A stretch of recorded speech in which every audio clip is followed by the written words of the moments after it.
it, Miriam? I don't know what you're getting at, Sturgis. Well, I'm trying to explain.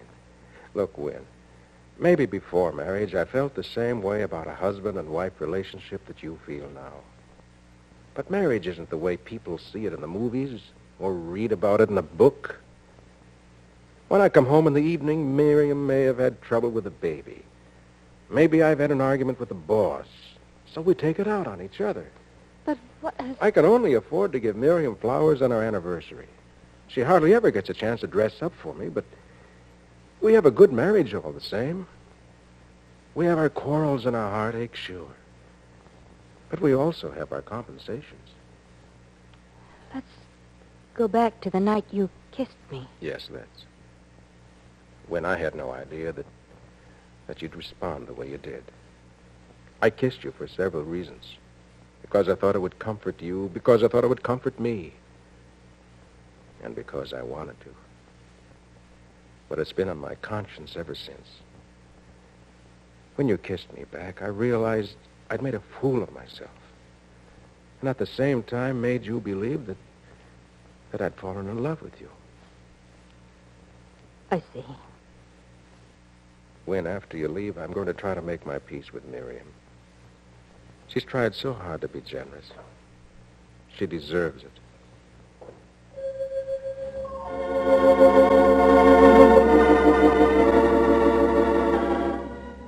Sturgis stayed home from the plant the next afternoon, and he and Miriam drove me to the station together. When we heard the whistle of the approaching train, Miriam drew me aside. I want to have a last word with Win, dear. Oh? Famous last win? Go to it, then. Oh. Thanks. What is it? I want to tell you the secret, Win. Oh? It may explain my being a bit irritable while you're here. Well, even Sturgis doesn't know yet, but I'm going to have another baby. Miriam! Oh, I'm so glad for you. Oh, goodness. Here comes my train. Oh, well, then this is goodbye, honey. Yes. Take care, Yasser. I will. Come back soon. Is anybody going to meet you at the station in New York? Oh, look, you can do me a favor. Send Ralph a wire, will you, and tell him to be there? Here's the address. Sure. Hey, you better hurry, Win. I will. You don't want to be left behind. No, I certainly don't. Be sure to send that telegram, Miriam, won't you? Trust me, honey. And I bet Ralph will be waiting for you with a truckload of flowers.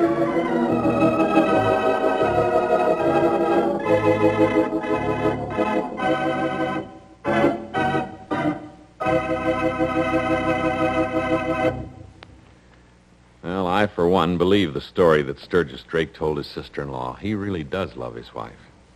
I'll bring Win back in just a moment. But first, there's a big army of men and women in this country waiting to go to work. They're well-trained and willing to do a good job, but too many people hesitate about hiring them because they're handicapped. If you're in business, give these workers a chance to prove it is ability that counts, not disability. You can find reliable handicapped workers at rehabilitation and public employment agencies. If you're not an employer but a handicapped person, you too should check in at these agencies for advice and assistance.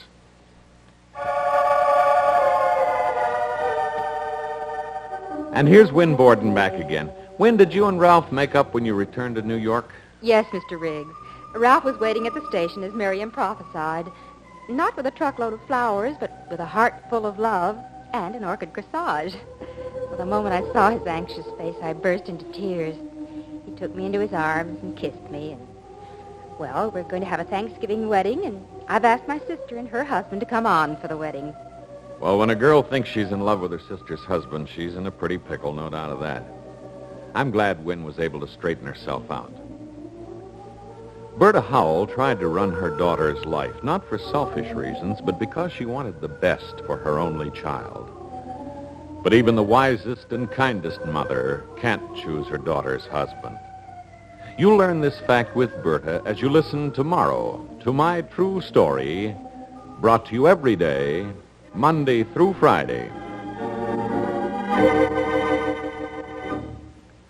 If you have enjoyed the program which you have just heard, the editors of True Story magazine, who supplied the material from which it was adapted, are sure you will also enjoy reading My Young Lover. Could she marry him although everyone condemned her? Could she possibly find happiness with a boy 12 years younger than herself? My Young Lover is one of the most compelling and unusual stories ever published in True Story magazine. Now at your newsstands. Today's story was adapted for radio by Margaret E. Sangster. Featured in the cast were Jay Meredith, Lon Clark, and Freddie Chandler. Music by Rosario. Glenn Riggs speaking. This program came to you from New York. Stay tuned for Whispering Streets. This is ABC Radio Network.